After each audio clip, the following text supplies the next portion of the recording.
Greetings everybody, and thank you for joining me to have a closer look at this beautiful 120 scale Kaiyodo Dinotales Allosaurus. This is a special request by YouTube user Stardust. Thank you very much, Stardust. I greatly appreciate your support, and I hope a closer look at this figure will help you make your mind up about it. I'll get the bad points out of the way first. Now, this is not a new figure. It's been around for quite a while. I don't know when it was initially manufactured. It's quite difficult to find any information about it. I'm not even entirely sure whether it was initially a kit.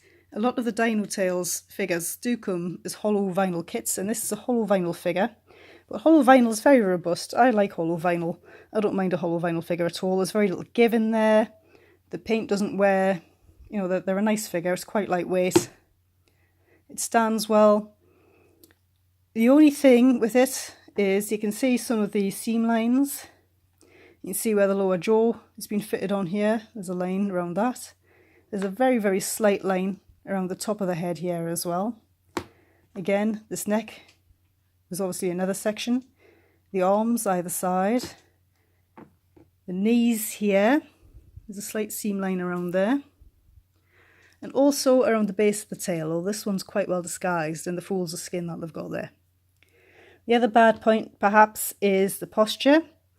Perhaps because it's a biped and the size of it, perhaps they found it a little tricky to get it balanced in a more dynamic pose. But the posture they've chosen is a little bit peculiar. It's very, very stiff and awkward. There's very little flexion in the ankles and none whatsoever in the knees. So, you know, it doesn't really look very natural. And then with this curvature of the back and the way the head's had to be tipped back to compensate for that, it just looks a little bit peculiar. But they're the bad points about this figure, so let's have a look at the good bits next. I got this figure as fully furnished. This is the green variant. I do believe there's a brown variant and also a blue variant. But I'll post a link below to a review I found online, which is very, very informative, which perhaps discusses a little more than I can here. Now, if you look at the inside of the mouth here, there's a lot of detail. They've gone for a rather avian interpretation of the inside of the mouth. There's perhaps a little bit of overspill on the inside of the maxilla here with the paint, but don't worry about that too much. The snout is perhaps a little wide for Allosaurus, but overall it's a pretty good shape. The eyes are on the side of the head, as they should be. The teeth are quite nicely shaped. You know, they're not too sharp, but they don't look blunted off like a lot of dinosaur figures do. The detailing in the eye is absolutely exquisite. Got this lovely yellow eye, highlighted in black, and then there's a very pale circle in the middle to make the pupil really pop. There's not really any shrink wrapping going on here. This is a very nicely fleshed specimen of Allosaurus. Mostly very nicely painted. I mean, there's the odd little flaw. There's a little flaw in this horn when I got it, but I'm not going to worry about that too much either. A lot of detail on the underside of the head as well. A lot of folds in the neck. Look at the underside, it's perhaps the least detailed part of the figure. But that's not the bit anybody's ever looking at, so we're not going to worry about that. There are some folds and wrinkles there, and again down the backs of the legs. A few little scales sculpted in there. Now, they've used a bit of artistic license.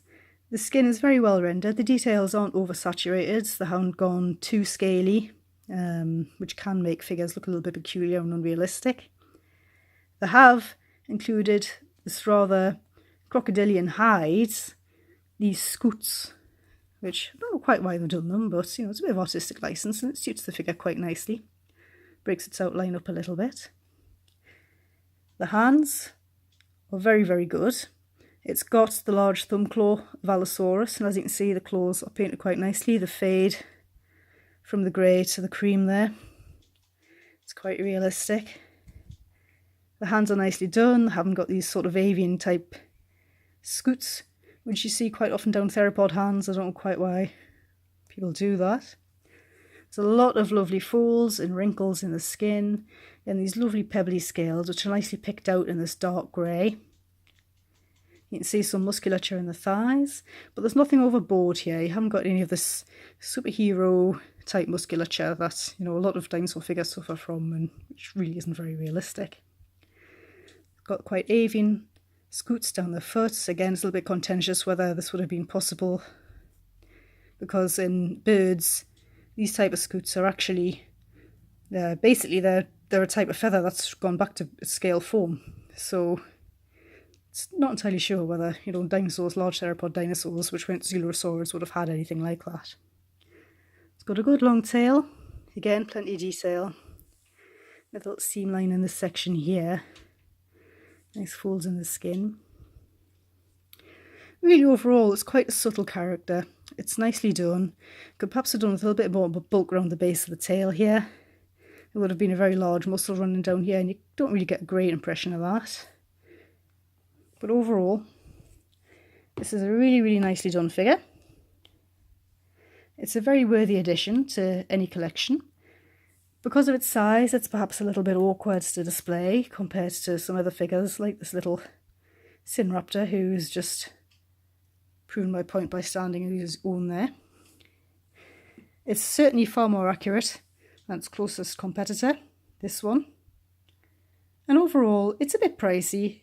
It's maybe a bit bulky, but really I do feel it's worth it. And I think if you can pick up any of these figures, it'd definitely be, something that's worthwhile doing for your collection. And I hope you've enjoyed having a closer look at this figure, and I'll see you in the next video.